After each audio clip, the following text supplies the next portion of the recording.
impulse is equal to force multiply by time duration। इसके बाद ये तो हमने लास्ट टाइम देख लिया था, और इसके बाद हमें ये देखना है कि इम्पल्स जो है, अगर मान लीजिए हमें कभी भी कोई ग्राफ दे रखा हो तो ग्राफ की हेल्प से क्या मैं इम्पल्स फाइंड आउट कर सकता हूँ? तो करा जा सकता है। नेक्स्ट जो टॉपिक है वो है measurement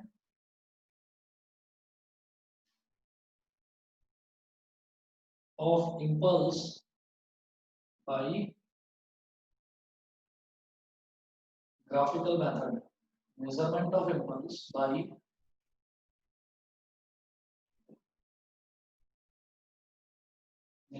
impulse by graphical method।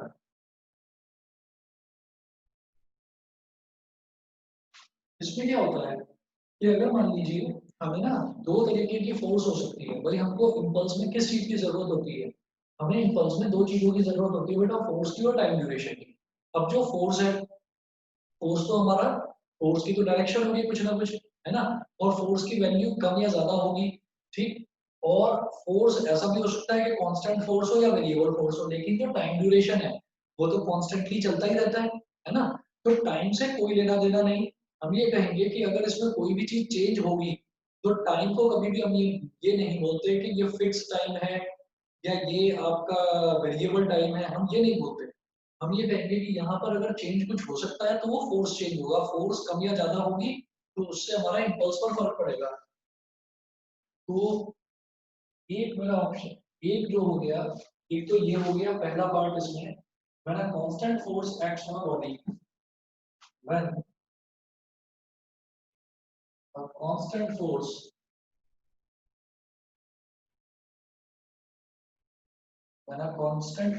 acts on a body, जब एक कांस्टेंट फोर्स एक बॉडी पर एक्ट करती है तो ग्राफिकल मेथड का मतलब क्या है कि यहाँ पर जो ग्राफ दे रखा होगा ना हमको, वो फोर्स और टाइम के बीच में दे रखा होगा। तो ये इस तरीके का होगा ग्राफ कांस्टेंट फोर्स वाला, कि यहाँ पर बेटा टाइम हो गया एक्स एक्सिस पर और वाई एक्सिस पर हो गया फोर्स, एक्स एक्सिस पर हो गया टाइम और वाई एक्सिस पर फोर्स। तो ये ओरिजिन है। हमने कहा कि यहाँ पर टाइम t1 और टाइम t2, तो टाइम t1 और t2 मैं इस ड्यूरेशन के बीच में इंपल्स निकालना चाहता हूँ। तो टाइम t1 और t2 दोनों दोनों ही इंस्टेंट के बीच में जो फोर्स था वो फोर्स की वैल्यू f थी, f, यानी कि यहाँ टाइम t1 से लेकर और टाइम t2 तक जो फोर्स है वो f ही है। तो हमने क्या करा, यहां से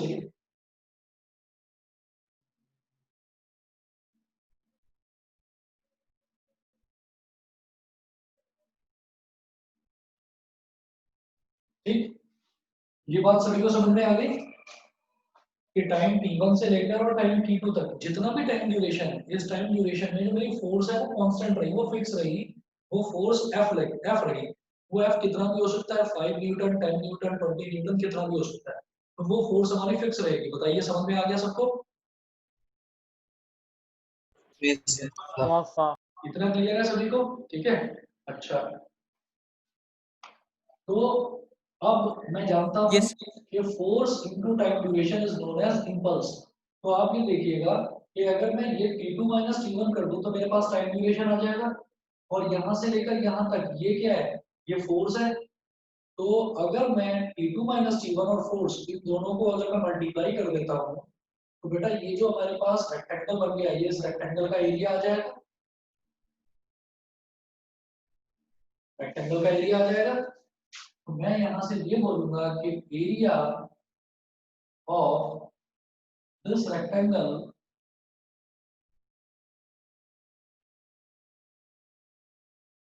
gives us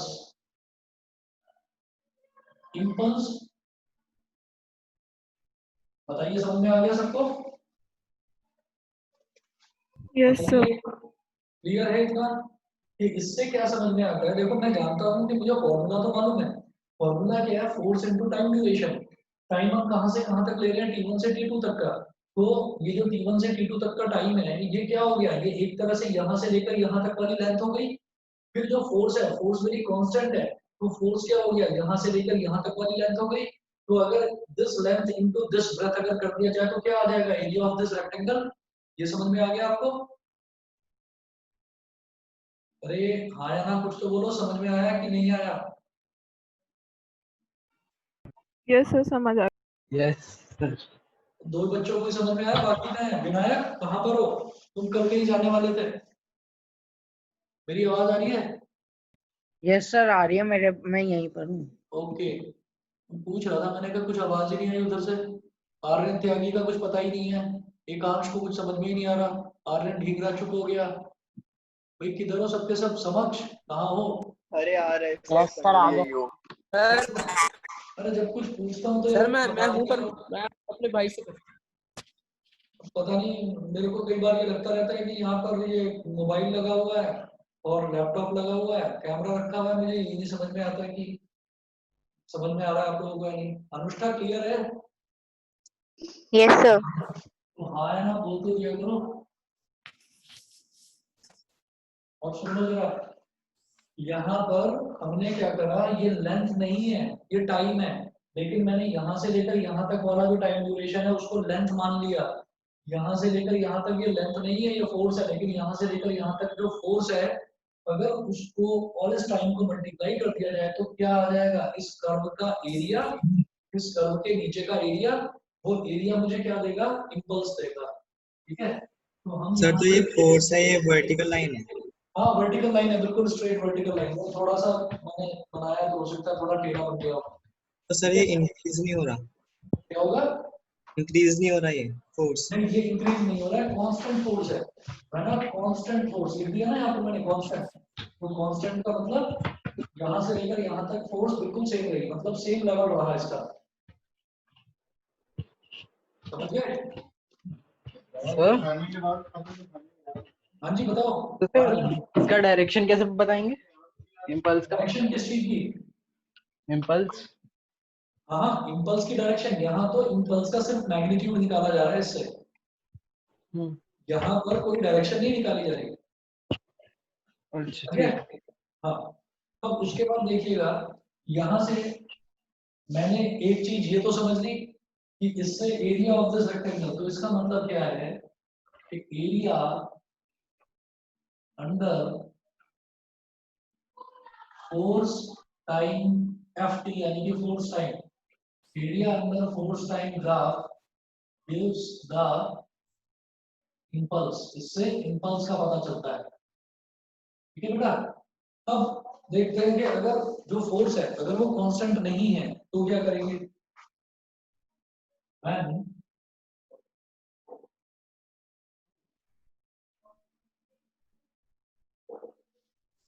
When a variable force acts on the body,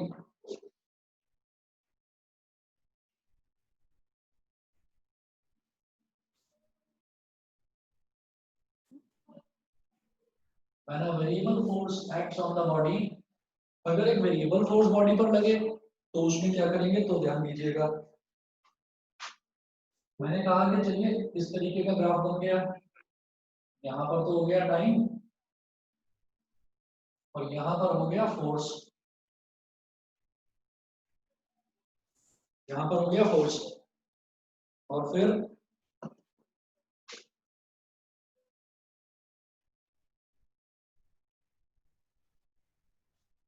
इस तरीके का ग्राफ बन गया। इससे क्या समझ में आता है कि हमने कहा कि हमारे पास टाइम ड्यूरेशन है पूरा का पूरा, यहाँ पर टाइम t1 है, ठीक है, और यहाँ पर टाइम t2 है। t1 से थोड़ा सा आगे चले तो फोर्स की वैल्यू कुछ और है, मान लो f1। फिर यहाँ से कुछ आगे चले तो हमने देखा फोर्स की वैल्यू f2 है। फिर कुछ और आगे चले तो हमने देखा फोर्स की वैल्यू f3 है। तो इससे क्या समझ में आता है, इससे ये समझ में आता है कि टाइम की अलग अलग वैल्यूज के लिए फोर्स की अलग अलग वैल्यूज आ रही हैं। इसका मतलब फोर्स वेरिएबल है।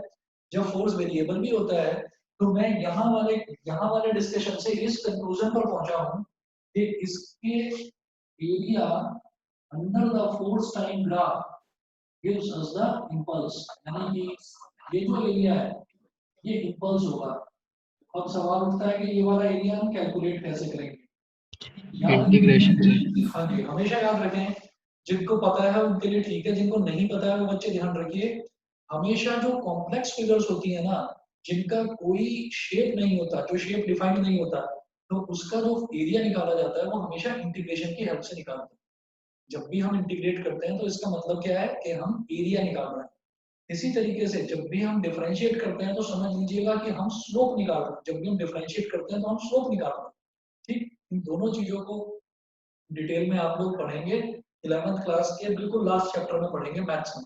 ठीक, हालांकि जो बायो वाले बच्चे हैं वो सिर्फ इतना समझ के चलिए कि अगर कभी भी मुझे एरिया निकालना है किसी भी ग्राफ का तो मैं इंटीग्रेट करूँ। ठीक है, अगर मान लीजिए मैं ये रेक्टेंगल वाला भी आपको एरिया दिखाई दे रहा है ना, रेक्टेंगल की शेप दिखाई दे रही है, तो इसको भी मैं इंटीग्रेशन से कर सकता हूँ। वो भी लेंथ इनटू ब्रेथ के बराबर ही आएगा, वो बिल्कुल सेम होगा। तो integration is used for calculating area. तो area under this graph will give me impulse. तो चाहे आपकी कांस्टेंट फोर्स हो, चाहे आपकी वेरिएबल फोर्स हो, फोर्स टाइम ग्राफ के अंडर का जो एरिया है it will give me the impulse. ये सब बच्चों को क्लियर है? Yes sir. Yes, sir. ठीक है, अच्छा, उसके बाद ये आप याद रखिएगा कि कभी भी मेरे पास ग्राफ वाला कोई भी क्वेश्चन आता है फोर्स टाइम ग्राफ का, तो मुझे सिर्फ एरिया कैलकुलेट करना है, अपने आप इंपल्स निकल जाएगा। चलिए, उसके बाद मैं बात करता हूँ एप्लीकेशंस। इसका स्ट्रेट लाइन ग्राफ नहीं बन सकता? स्ट्रेट लाइन ग्राफ बन सकता है, लेकिन स्ट्रेट लाइन ग्राफ ऐसा हो सकता है, देखो इस तरीके का। जैसे यहाँ पर टाइम है और यहाँ पर फोर्स है, तो इस तरीके का ग्राफ बन सकता है कि 0 टाइम से हमने स्टार्ट करा और यहाँ से लेकर, मैं टाइम ड्यूरेशन मेरा 5 है और यहाँ से लेकर यहाँ तक इस तरीके से ये फोर्स बढ़ रही है। तो मैक्सिमम फोर्स कितनी है वो देखेंगे आप। मैक्सिमम फोर्स है, मान लीजिए यहाँ पर 10 न्यूटन दे रखी है मैक्सिमम फोर्स। ठीक है, तो हम क्या करेंगे, जो हमारा इंपल्स होता है, इंपल्स को मैं बोल देता हूँ बेटा DJ is equal to F into D. तो लगातार टाइम चेंज हो रहा है और फोर्स जो है हमारी, फोर्स भी लगातार इंप्रूव हो रही है, वो 10 न्यूटन है। तो हमने ये कहा कि चलिए ठीक है, फोर्स की मैक्सिमम वैल्यू कितनी हो गई, 10 न्यूटन। तो मैं जे बोलूंगा 10 मल्टीप्लाई 10 इंटीग्रेशन dt 0 से 5, 0 से 5। ठीक, ये हमारे पास हो जाएगा 10, dt का इंटीग्रल होता है t, lower limit 0 upper limit 5, तो 10 इंटू 5 माइनस 0। जब इसके क्वेश्चन करेंगे ना समझ में आ जाएगा। ठीक, तो ये कितना आ गया, ये आ गया 50 क्या न्यूटन सेकंड। Newton metre. हाँ। सेकंड, अब मेरी बात सुनिएगा, ये तो मैंने इंटीग्रेशन से बताया। ठीक, और आप वैसे भी देख पा रहे हो, स्ट्रेट लाइन ग्राफ की बात कर रहे थे आप वैसे भी देख पा रहे हो कि अगर मैं इसका एरिया निकालूंगा, जब मैं इसका एरिया निकालूंगा तो एरिया क्या निकलेगा,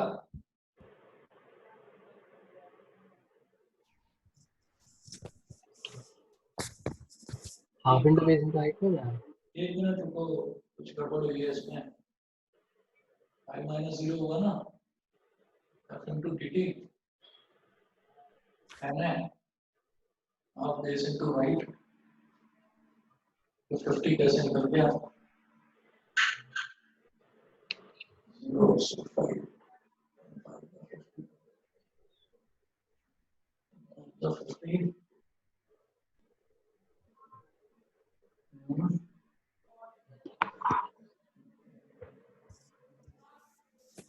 हाँ, यहाँ पर गलती हुई है कि फोर्स को हमने कांस्टेंट लिया है जबकि फोर्स वेरिएबल है। फोर्स वेरिएबल है तो मैं फोर्स को लूंगा नहीं यहाँ पर। यहाँ पर देखिए फोर्स जो है ना, फोर्स का और टाइम के बीच में कोई रिलेशन दे रखा होगा। ये जो मैंने करा है ये गलत कर दिया।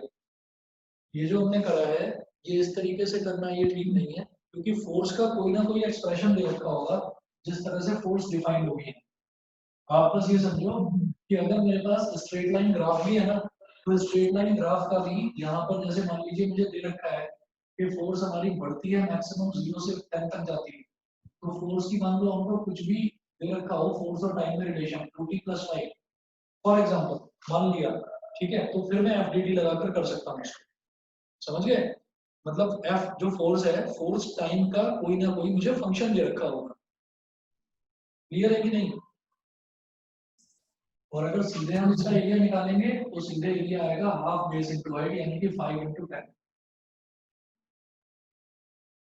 2 5 10, ये आ जाएगा 25 न्यूटन सेकंड। ये इस तरीके से इसका स्ट्रेट लाइन ग्राफ बन भी सकता है, क्योंकि अगर बन ये क्योंकि अगर ये बना तो ये तो सही है, ग्राफ तो सही बना है। नहीं, वो तो ठीक है, फोर्स का और टाइम का स्ट्रेट लाइन ग्राफ, हाँ हाँ बन सकता है, बिल्कुल बन सकता है। भाई हम यही तो कह रहे हैं कि टाइम के साथ साथ हमारी फोर्स बढ़ती जा रही है। अब आप ऐसे देखो कि मैंने जैसे कि इस तरीके का ग्राफ आपको दिखाया, तो इसमें भी क्या है, वेरिएबल फोर्स है ना, तो स्ट्रेट लाइन ग्राफ बिल्कुल बन सकता है। मैं तो कहता हूँ एक्सपोनेंशियल ग्राफ भी बन सकता है, एक्सपोनेंशियल जानते हो ना, ये वाला ग्राफ भी बन सकता है, ये भी बनेगा और ये भी बनेगा, वो कोई प्रॉब्लम नहीं है। भाई हमें क्या देखना है, हमें फोर्स टाइम ग्राफ में यही तो देखना है कि जैसे जैसे टाइम बढ़ रहा है फोर्स भी बढ़ती जा रही है। मतलब अगर मान लीजिए मेरे पास कोई चीज है, और मान लीजिए मेरे पास मोबाइल फोन है, मान लो मैंने मोबाइल फोन ले रखा है हाथ में, और मोबाइल फोन में मैं क्या करता हूँ कि मैं यहाँ पर फोर्स लगा रहा हूँ, तो इनिशियली मैंने फोर्स बहुत कम लगाई, फिर मैं धीरे धीरे धीरे धीरे फोर्स इस पर बढ़ाता जा रहा हूँ, तो टाइम के साथ साथ मेरी फोर्स जो है वो लीनियरली इंप्रूव हो रही है, तो मैं कर सकता हूँ ये काम। बताइए, यही पूछना चाह रहे थे या कुछ और? यही था। चलिए, उसके बाद इसमें applications of the concept of impulse. ऐसे एक और चीज बोलूं, हाँ, टाइम तो मतलब इनवर्सली प्रोपोर्शनल होता है फोर्स के, टाइम दोबारा बोलो, टाइम इनवर्सली प्रोपोर्शनल होता है फोर्स के। रुक जाओ, applications of the concept of impulse.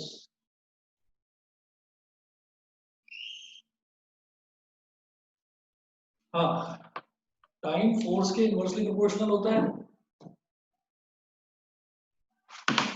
हाँ सर, तो अगर टाइम टाइम अगर इंक्रीज होता है तो फोर्स क्यों ही इंक्रीज होगा, डिक्रीज होगा ना, तो इसका स्ट्रेट लाइन ग्राफ तो बन ही नहीं सकता।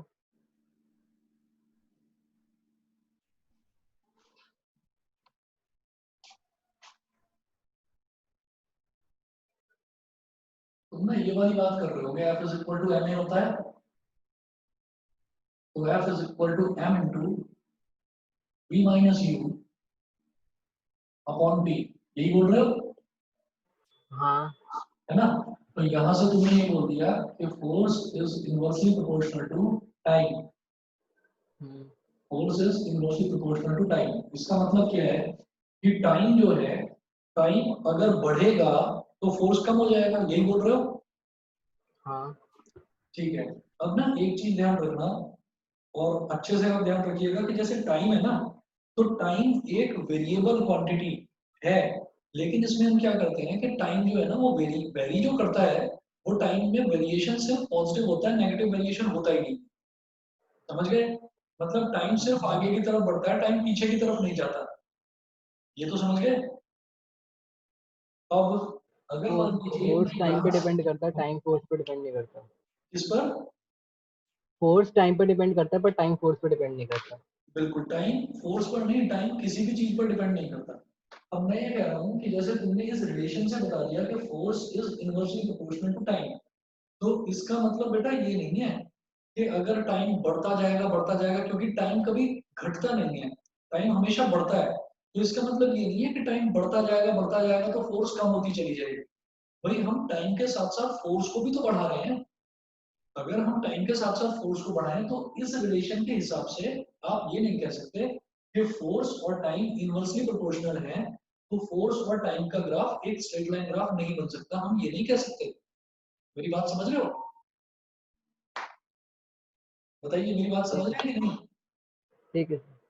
भाई जैसे तुमने, हो सकता है दिमाग में वो वाली चीज आ रही हो कि हमने वेलोसिटी की बात कर, वो सॉरी वोल्टेज की बात करी थी, जो 10th क्लास में पढ़ा था, V is equal to I R, तो यहाँ पर हमने देखा था कि V और I ये इनवर्स, वो सॉरी ये डायरेक्टली प्रोपोर्शनल थे, कि करंट बढ़ेगा तो वोल्टेज भी बढ़ेगी, है ना। मतलब अगर मैं करंट को बढ़ाऊंगा तो वोल्टेज भी बढ़ती चली जाएगी।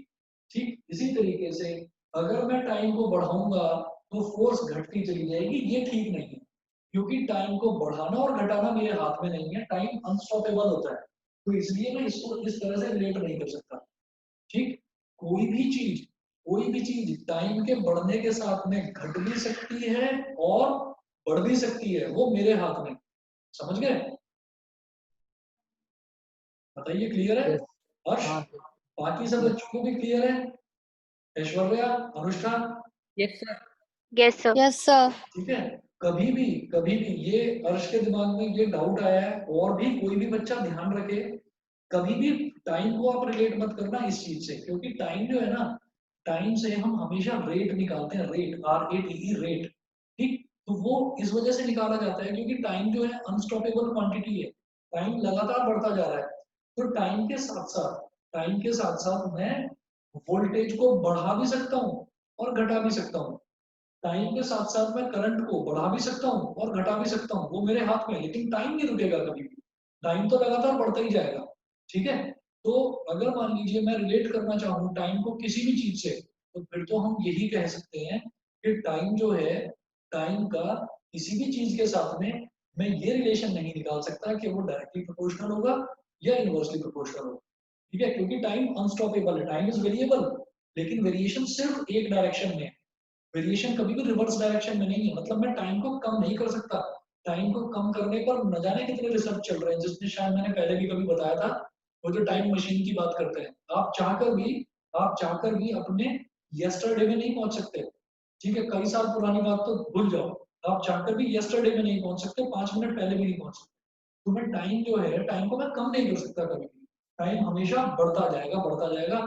टाइम अभी 2 मिनट है, 2 मिनट के बाद 3 मिनट, 3 मिनट के बाद 4 मिनट। फोर्स बढ़ाना तो मेरे हाथ में है ना। समझ गए हर्ष? क्लियर? सभी को क्लियर बेटा? अनुराग, यस सर। क्लियर है? चलिए, यस अब सर। इसके बाद में देखिएगा, अब इसके बाद में ना एक चीज और है जो आपको समझनी है यहाँ पर, applications of the concept of impulse. इसमें जो एग्जांपल्स हैं, एग्जांपल्स पूछे जाते हैं जिनको कंसेप्चुअल प्रॉब्लम्स बोलते हैं, वो पूछे जाते हैं। और उसमें डायरेक्टली आपसे नहीं पूछा जाएगा कि आप इम्पल्स की डेफिनेशन बताओ, इम्पल्स का एरिया कैसे निकालते हैं, area under force time graph कैसे निकालते हैं, वो कुछ नहीं पूछा जाएगा। आपसे एप्लीकेशन बेस्ड क्वेश्चंस पूछे जाएंगे। क्या हो सकते हैं वो सुनिएगा। 4 या 5 आपको एग्जांपल बताऊंगा जो एनसीईआरटी में भी और एसएन अरोड़ा में दोनों में मेंशन है। पहला तो आप सभी बता पाएंगे। अ क्रिकेट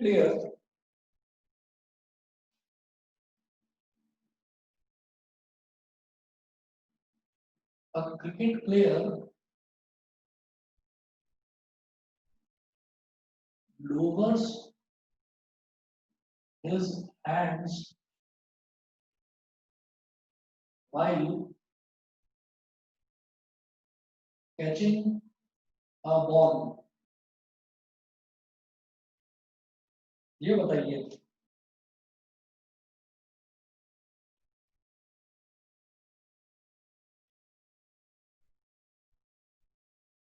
हाँ जी बताइए, ऐसा क्यों होता है? A cricket player lowers his hands while catching a cricket ball. बताओ अनुराग, तुम बताओगे? मैं आप लोगों से पूछ रहा हूँ आपके व्यूज, आप बताइए क्या हो सकता है। सर ताकि टाइम कम होगा तो उससे जो इम्पैक्ट होगा वो कम होगा। सॉरी, टाइम ज्यादा होगा तो इम्पैक्ट कम होगा।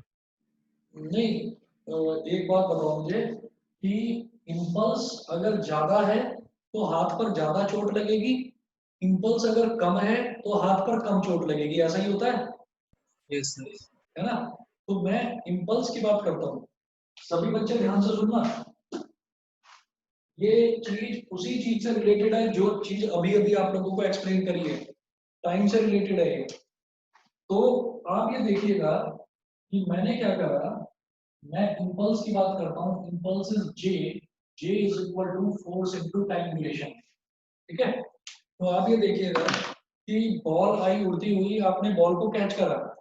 तो जब कैच आपने बॉल को करा तो अपने हाथ, अपने जैसे मान लीजिए यहाँ आपने बॉल को कैच करा, तो अपने हाथ को पीछे क्यों कर देते हैं, ये बता दीजिए, इससे क्या फर्क पड़ जाता है? इसके इम्पल्स के टर्म्स में बताइए मेरे को। हर्ष ने तो ये बता दिया कि उससे उसका इम्पैक्ट कम होता है उसको पीछे करने से, है ना, हमने हाथ को थोड़ा सा पीछे की तरफ कर लिया। आर्यन त्यागी तुम बताओ। तो वो एक तरह से हम टाइम बढ़ाते हैं ना। चलिए टाइम अगर बढ़ गया तो जो इम्पल्स है, इम्पल्स तो टाइम के डायरेक्टली प्रोपोर्शनल है, टाइम अगर बढ़ गया तो इम्पल्स भी बढ़ गया, इम्पल्स बढ़ गया तो चोट ज्यादा लगेगी। सर इम्पल्स तो चेंज इन मोमेंटम होता है ना, उससे क्या फर्क पड़ेगा हाथ? नहीं नहीं नहीं, मेरे को ये बताओ, मैं तो इस फॉर्मूले की बात कर रहा हूँ। चेंज इन मोमेंटम है, हमने कहा यहां से हम ये कह सकते हैं कि J is directly proportional to T। पहले ये बताओ, ये कह सकते हैं या नहीं कह सकते? अरे चुप क्यों हो गए, हाँ या ना कुछ तो बोल दो, कोई भी बच्चा। अनुवा, समक्ष, बताइए।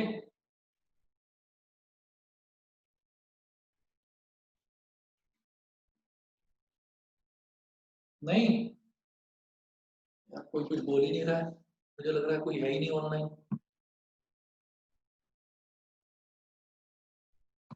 हाँ जी, मेरे यहाँ पर कुछ नेटवर्क की प्रॉब्लम हो गई थी तो मैं डिस्कनेक्ट हो गया था, बताइए। दृष्टि, आवाज आ रही है मेरी? Yes sir.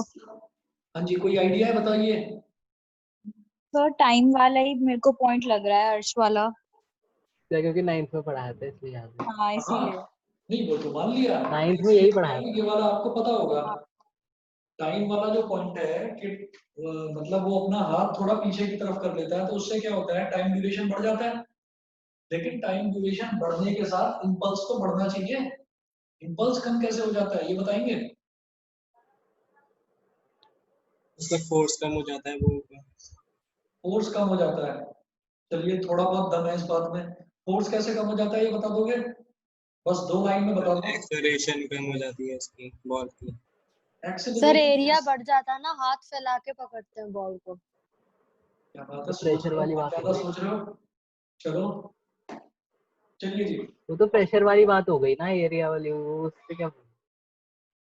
सुनिए क्या होता है कि इसमें क्या है कि जैसे मान लीजिए हमने ये कहा ना कि इम्पल्स जो है, इम्पल्स का रिलेशन क्या होता है, यहाँ से एक चीज तो बिल्कुल मैं दोबारा से और आप सभी लोगों से पूछा क्यों वो बता देता हूँ कि ये क्या है कि यहाँ से ये जो इम्पल्स है, impulse is directly proportional to time. इस फंडे को तो हमेशा दिमाग से आप निकाल दीजिए, क्योंकि अगर इम्पल्स टाइम के डायरेक्टली प्रोपोर्शनल है तो उससे क्या होगा, वो टाइम के अगर डायरेक्टली प्रोपोर्शनल है तो उससे ये होगा कि टाइम बढ़ रहा है तो इम्पल्स भी बढ़ेगा, ठीक है? तो ऐसा नहीं होता, टाइम के बढ़ने से इम्पल्स कम होगा।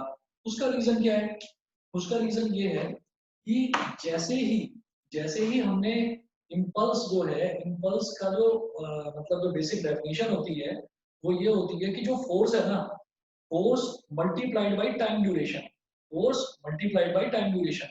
तो अगर मान लीजिए हम जितने कम से कम टाइम के लिए, जितने कम से कम टाइम के लिए, इसीलिए जो मैंने इम्पल्स का आपको फॉर्मूला भी बताया था, जो डिराइव करवाया था, वो ये था F average into T2 minus T1, और इस T2 माइनस T1 को हमने बोल दिया था डेल्टा टी, ठीक है? तो डेल्टा टी मतलब टाइम जितना कम होगा इम्पल्स उतना ज्यादा होगा, टाइम जितना कम होगा इम्पल्स उतना ज्यादा होगा।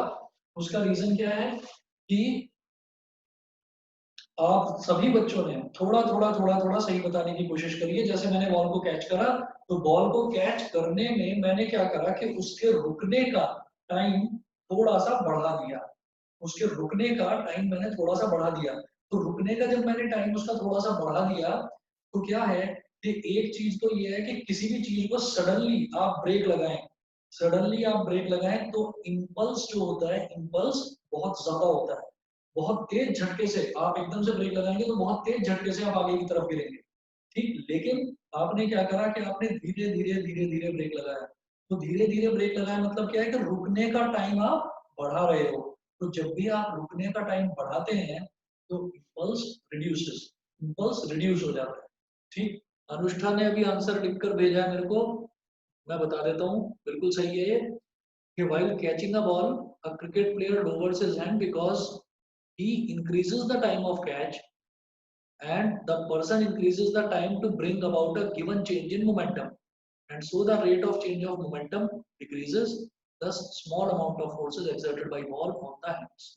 ठीक है, तो rate of change of momentum जो है वो डिक्रीज हो जाता है, और जब वो डिक्रीज हो जाएगा तो इसका मतलब एक्सेलरेशन कम हो गया, एक्सेलरेशन कम हो गया तो चोट कम लगेगी। समझ गए सभी बच्चे?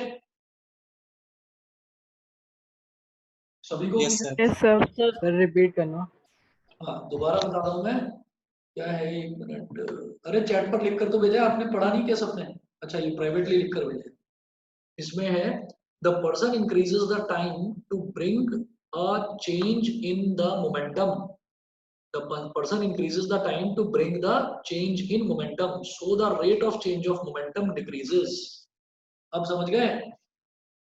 जब टाइम बढ़ गया तो rate of change of momentum क्या हो गया, mv minus mu upon t। आपने टाइम को बढ़ा दिया, जब आपने टाइम को बढ़ा दिया तो ये जो पूरा का पूरा rate of change of momentum है, ये वैल्यू जब टाइम इंक्रीज हो जाएगा तो ये वैल्यू पूरा रेशियो जो है डिक्रीज हो जाएगा, जब ये डिक्रीज हो जाएगा तो हमें फोर्स कम एहसास होगा फोर्स का। समझ गए? अरे समझ गए कि नहीं? Yes sir. ठीक है, चलिए जी, तो ये हो गया। उसके बाद अब एक और देखिएगा example,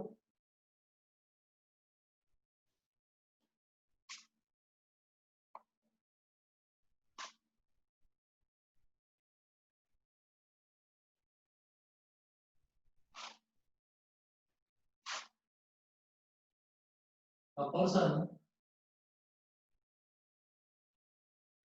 falling from a height,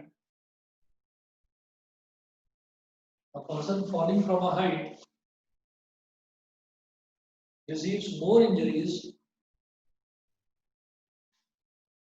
receives more injuries when he falls on a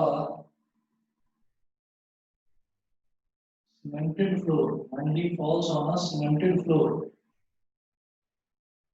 when he falls on a cemented floor, then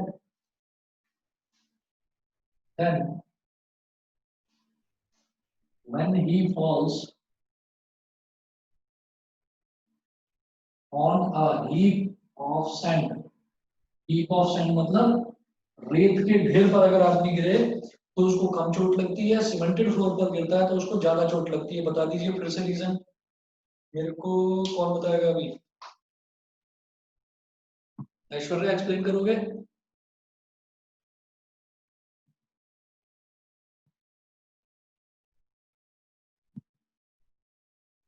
Aishwarya बताओगे रीजन? सर मेरे को आइडिया नहीं है। दोबारा से सुनिएगा। A person falling from a height receives more injuries when he falls on a cemented floor। एक person है जो एक हाइट से गिरता है और सीमेंटेड फ्लोर पर गिरता है, ठीक है? तो सीमेंटेड फ्लोर पर अगर कोई आदमी गिरेगा तो उसको ज्यादा चोट लगेगी, और अगर कोई हीप ऑफ सैंड पर गिरेगा तो उसको कम चोट लगेगी। उसका रीजन क्या हो सकता है? आप ये देखिएगा कि यहाँ पर तो है सीमेंटेड फ्लोर और यहाँ पर है हीप ऑफ सैंड। तो सैंड की प्रॉपर्टी होती है कि सैंड जो है वो काफी सॉफ्ट होता है, और अगर कोई भी पर्सन सैंड पर गिरता है तो सैंड की प्रॉपर्टी होती है कि सैंड एकदम से बिखर जाता है, उसकी बिखरने की प्रॉपर्टी होती है। तो होगा क्या कि वो सीमेंटेड फ्लोर पर गिरेगा तो ये बहुत हार्ड है, वो बहुत हार्ड है, तो टाइम ड्यूरेशन जो है वो टाइम ड्यूरेशन जो टकराने का होगा वो बहुत कम होगा, ठीक है? टाइम ड्यूरेशन टकराने का बहुत कम होगा तो उसको बहुत ज्यादा चोट लगेगी। लेकिन जब वो यहाँ पर सैंड में गिरेगा तो उसको रेस्ट में आने के लिए टाइम काफी मिल जाएगा, क्योंकि ऐसा नहीं है कि वो आदमी यहाँ पर गिरा तो यहीं पर रह गया, वो थोड़ा सा अंदर अंदर अंदर उस हीप ऑफ सैंड के थोड़ा सा अंदर जाएगा। तो जब उसके थोड़ा सा अंदर जाएगा तो उसको रुकने के लिए टाइम ड्यूरेशन बढ़ गया, तो यानी कि इंपल्स उसका रिड्यूस हो गया। समझ गए? Yes sir. बताइए बाकी बच्चों को भी क्लियर है? Yes sir. ठीक है, ठीक है। Yes sir. सेकंड हो गया। अच्छा, इसका मैं आपको नोट्स में मेंशन करके भेज दूंगा। इसके बाद थर्ड देखिए एग्जांपल।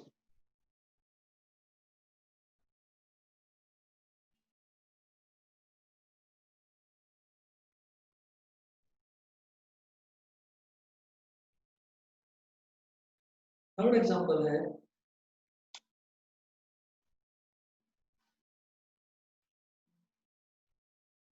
automobiles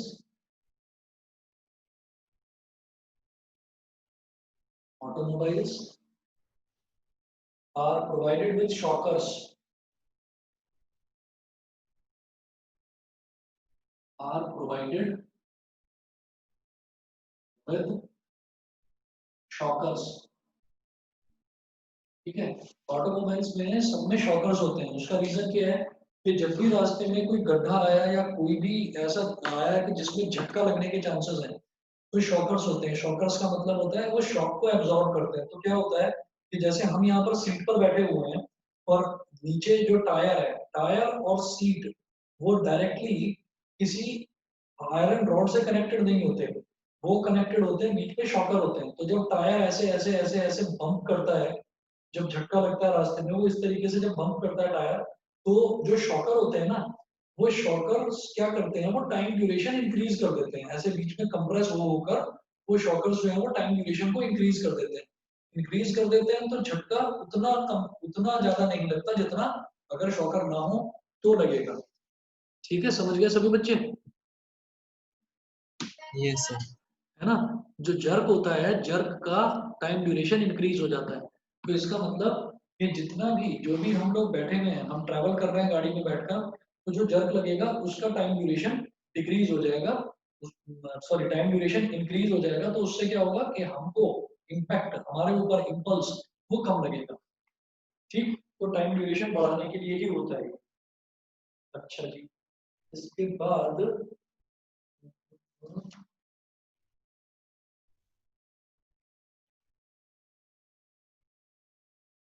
इसके बाद आप एक क्वेश्चन देखिएगा जी। अगर नोटबुक है तो क्वेश्चन को नोट कर लेना। नोटबुक और पेन अगर है तो क्वेश्चन नोट कर लीजिए, एक ही क्वेश्चन करा रहा हूँ।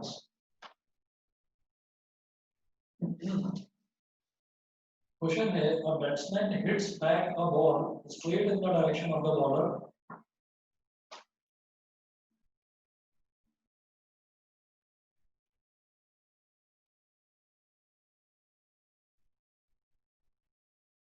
Batsman hits back a ball straight in the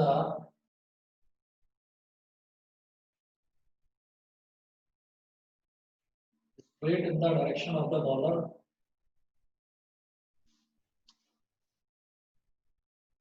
without changing its initial speed,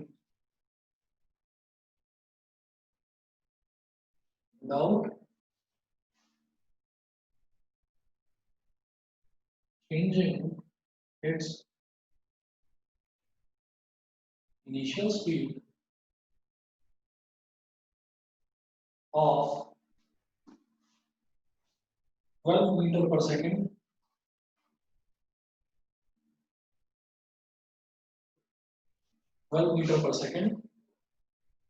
if the mass of the ball is 0.15 kilogram, if the mass of the ball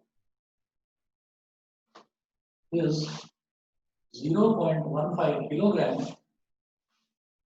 determine the impulse imparted to the ball. Determine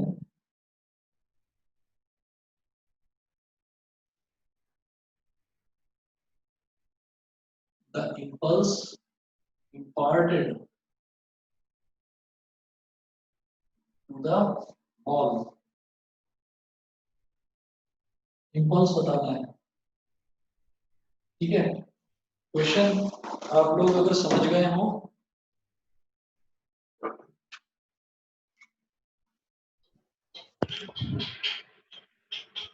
देखिए question में क्या लिखा 18 है? हाँ बताइए क्या बोल रहे हो? 18 होगा। बताता हूँ बेटा, इसका इम्पल्स आ रहा है 3.6 न्यूटन सेकेंड। 3.6 न्यूटन सेकेंड, वो भी माइनस का 3.6 न्यूटन सेकेंड। देखिए क्वेश्चन में क्या दे रखा है, a batsman hits back a ball straight in the direction of the bowler without changing its initial speed of 12 metre per second. ठीक है, तो इनिशियल स्पीड यानी कि 12 मीटर पर सेकंड, वो बॉल की इनिशियल स्पीड है, तो बॉल आ रही है 12 मीटर पर सेकंड की स्पीड से बैट्समैन की तरफ, और बैट्समैन ने उसी स्पीड से बॉल को वापस हिट बैक कर दिया। ठीक है, तो आप क्या कहेंगे कि हमारे पास जो बॉल है, बॉल की इनिशियल स्पीड थी बैट्समैन की तरफ, उसको मैंने मान लिया 12 मीटर पर सेकंड। स्ट्राइक करने के बाद उसकी फाइनल स्पीड हो गई -12 मीटर पर सेकंड, क्योंकि उसने जिस डायरेक्शन में आ रही है उसी डायरेक्शन में, उन्होंने बोला ना, without changing straight in the direction of the bowler without changing its initial speed of 12 metre per second, जितनी स्पीड से आ रही थी उतनी ही स्पीड से उसने उसको वापस स्ट्राइक बैक कर दिया। तो हम ये बोलेंगे कि यहाँ पर जो इनिशियल वेलोसिटी है बेटा बॉल की इनिशियल वेलोसिटी थी 12 मीटर पर सेकंड, और जब उसको वापस उसने स्ट्राइक करा तो ये हो गई -12 मीटर पर सेकंड। ठीक, उसके बाद if the mass of the ball is 0.15 kilogram, determine the impulse imparted to the ball। ठीक है, मास दे रखा है 0.15 किलोग्राम, तो वो पूछ रहे हैं कि आप इसमें इम्पल्स बताइए कि impulse imparted to the ball ये क्या हो जाएगा। ठीक, तो अब यहाँ पर जब इम्पल्स की बात करेंगे,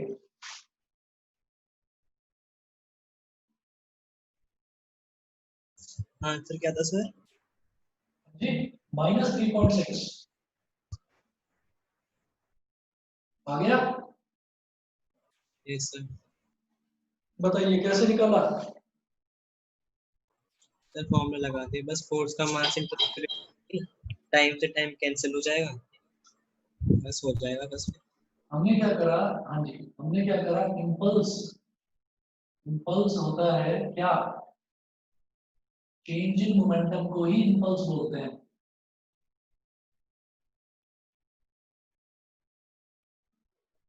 इम्पल्स जो है चेंज इन मोमेंटम को हम इम्पल्स बोलते हैं। तो अगर हमारे पास टाइम ड्यूरेशन नहीं भी दे रखा है तो हम मोमेंटम का चेंज, अगर इनिशियल और फाइनल वेलोसिटी है तो मैं उससे इम्पल्स निकाल सकता हूँ। तो ये हमारा कितना हो गया, एम वी माइनस यू, तो मास कितना है 0.15 किलोग्राम, फाइनल वेलोसिटी है -12, माइनस इनिशियल वेलोसिटी है 12, तो ये कितना हो जाएगा 0.15 यानी कि 15/100 मल्टीप्लाई बाई -24, 15 4 जा 60, 15 2 जा 30 और 6 36 -360 अपॉन 100, 0 से 0 गया तो -3.6 न्यूटन सेकंड। समझ गए सभी बच्चे? किसी को इम्पल्स के इस फॉर्मूले में प्रॉब्लम तो नहीं है? पहले मैंने बताया भी था आपको कि चेंज इन मोमेंटम को भी हम इम्पल्स बोल देते हैं। सर फोर्स इनटू टाइम करके भी तो हो जाता है, वैसे टाइम कैंसिल हो जाता है उसमें। हाँ, आप एक काम करें, इम्पल्स को आप रख दीजिए फोर्स इनटू टाइम, और फिर टाइम से टाइम कैंसिल हो जाएगा, एक ही बात है। बताइए जी, क्लियर है सभी बच्चों को? Yes sir. Yes, sir. Sir ये करने के बाद में, हाँ जी, ये करने के बाद में फिर जो नेक्स्ट टॉपिक है आपका वो है Newton's third law of motion.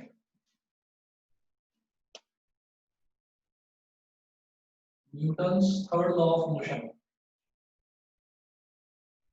तो थर्ड लॉ ऑफ मोशन का सिर्फ आप लोगों को स्टेटमेंट बता रहा हूँ आज, बाकी आगे कल करेंगे। स्टेटमेंट आपको बताइए, और every action there is an equal and opposite reaction. ठीक है, बस इतना कर लीजिए। बाकी मैं आपकी क्लास ट्यूसडे को नहीं ले पाऊंगा, मैं क्लास आपकी कल ले रहा हूँ। ठीक, और अनुभव मंडे की क्लास कर ले, मंडे की क्लास का मैं कर दूंगा इंतजाम। और विनायक तुम भी कोशिश करो कि कल की क्लास अटेंड कर लेना, ठीक है? Yes sir. Okay sir. हाँ जी, चलो okay. Thank you sir. Okay जी, thank you sir. Thank you sir. Thank you sir. Okay.